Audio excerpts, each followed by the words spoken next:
Berikutnya kita akan membahas tentang modul 27, kelainan dan penyakit genetik, alel yang tertaut pada kromosom seks. Kelainan yang dibawa oleh gen yang terpaut pada kromosom X hanya dapat diderita oleh perempuan dan juga laki-laki.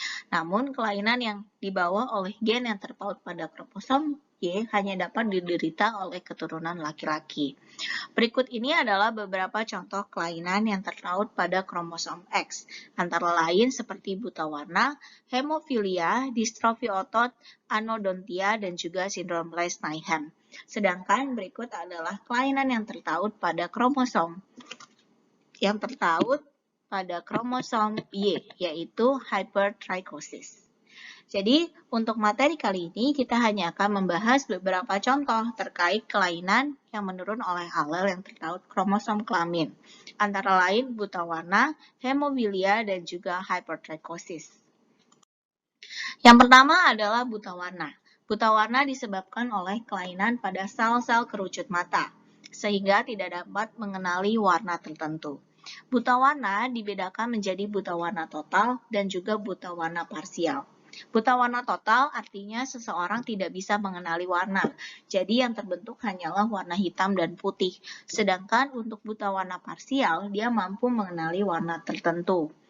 Namun dia tidak bisa mengenali beberapa warna. Contohnya yaitu buta warna hijau, di mana dia tidak bisa mengenali warna hijau, atau buta warna merah, sehingga seseorang tidak bisa mengenali warna merah. Karakteristik gen buta warna adalah bersifat resesif dan tertaut pada kromosom X. Sehingga laki-laki penderita buta warna hanya dapat menurunkan sifat buta warnanya kepada anak perempuannya. Hal ini berbeda dengan ibu. Seorang ibu buta warna bisa menurunkan sifat buta warna baik kepada anak perempuan maupun kepada anak laki-lakinya. Berikut adalah contoh terkait mekanisme buta warna. Jadi di sini kita bisa melihat ada dua alel, XN besar dan juga XN kecil. XN besar di sini artinya dia normal. Sedangkan kalau dia ada XN kecil di sini adalah alel yang membawa sifat buta warna. Dan kita juga harus ingat bahwa XN besar akan selalu bersifat dominan terhadap XN kecil. Kondisi pertama yang ada di sini adalah seorang ayah buta warna dan menikah dengan seorang wanita yang membawa alel dominan normal. Jadi XN besar, XN besar. Sehingga pada saat pembentukan gametnya, dia membawa XN kecil atau Y, dan pada induknya dia akan selalu membawa XN besar. Akibatnya, semua anaknya bersifat normal, memiliki fenotipe yang normal. Namun, seluruh anak wanitanya atau anak perempuannya adalah bersifat karier karena dia memiliki alel XN kecil dari ayahnya. Pada kondisi kedua kali ini adalah jika seorang ibu yang normal namun bersifat karier. Jadi dia memiliki genotipe yaitu XN besar, XN kecil, menikah dengan seorang laki-laki yang bersifat normal. Jadi genotipenya adalah XN besar Y. Hasilnya adalah seluruh anakan wanitanya tentu saja akan bersifat normal. Namun, 50% kesempatan anak wanitanya bisa saja memiliki genotipe karier, yaitu XN besar, XN kecil. Bagaimana dengan anak laki-lakinya? Anak laki-lakinya ada sekitar 50% kesempatan dapat menderita buta warna. Hal ini disebabkan karena dari ibunya terdapat alel XN kecil. Jadi anakan laki-laki yang dihasilkan memiliki genotipe XN besar yang mana memiliki fenotipe normal dan juga XN kecil Y yang mana memiliki fenotipe yaitu buta warna. Untuk kasus yang ketiga adalah ketika seorang ibu yang carrier menikah dengan seorang laki-laki atau ayah yang memiliki sifat buta warna.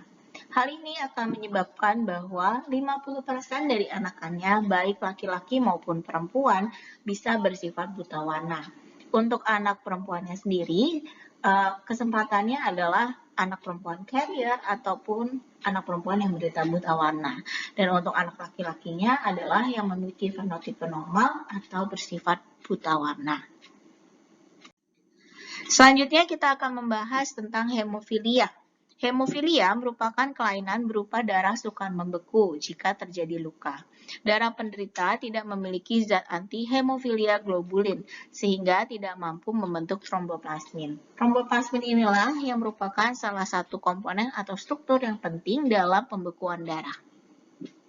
Karakteristik genetik pada hemofilia adalah bersifat resesif, tertaut pada kromosom X, dan wanita bergenotipe homozigot hemofilia akan bersifat letal. Sehingga hal ini menyebabkan penderita hemofilia yang ditemukan hanyalah pada anak laki-laki saja. Berikut adalah yang disebut sebagai X-linked recessive. Jadi di sini ada contohnya adalah unaffected father, di mana ayahnya bersifat normal dan ini adalah carrier mother. Jadi ibunya adalah sifatnya adalah carrier. Nah, untuk case hemofilia, seorang wanita bisa bersifat carrier. Namun tidak ada wanita yang bersifat homozigot hemofilia karena dia akan letal atau mati sebelum dilahirkan. Hasil dari unaffected father dan juga carrier mother, maka dia akan menghasilkan anak laki-laki yang normal, namun juga dia bisa menghasilkan anak laki-laki yang menderita hemofilia. Bagaimana dengan anak perempuannya? Seluruh anak perempuannya akan bersifat normal, namun salah satunya akan bersifat carrier dan yang satunya lagi adalah tidak terpengaruh sama sekali atau sifatnya adalah normal. Bagaimana jika ayahnya adalah yang membawa gen hemofilia tersebut? Sehingga di sini bisa dihasilkan ada unaffected son, jadi anak laki-lakinya semua akan selalu normal karena ibunya dalam hal ini adalah tidak carrier, namun dia membawa gen normal dominan.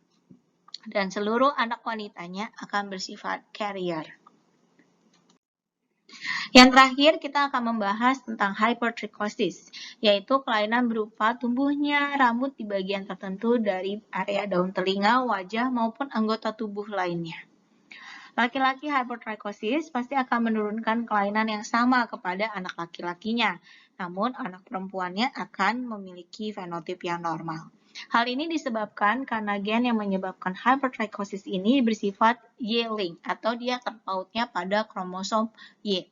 Ini adalah contoh yang terjadi apabila suatu kelainan akan terpaut pada kromosom Y. Di mana di sini kita bisa melihat bahwa affected father atau seorang ayah yang menderita kelainan hypertrichosis dan berikut adalah ibu yang tentunya tidak memiliki kelainan hypertrichosis.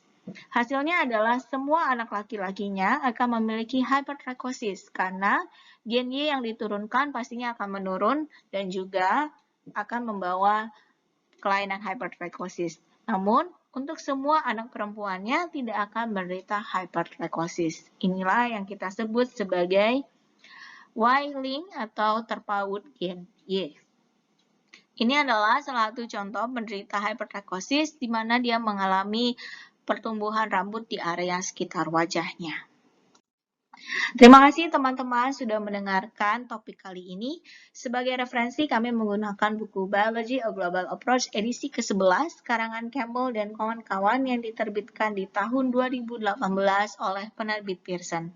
Kami juga menggunakan buku Biologi untuk SMA dan MA kelas 12 karangan Inang Nintias yang diterbitkan di tahun 2018 oleh penerbit Erlangga. Terima kasih sudah menonton video ini. Semoga bermanfaat dan sampai jumpa di video-video berikutnya.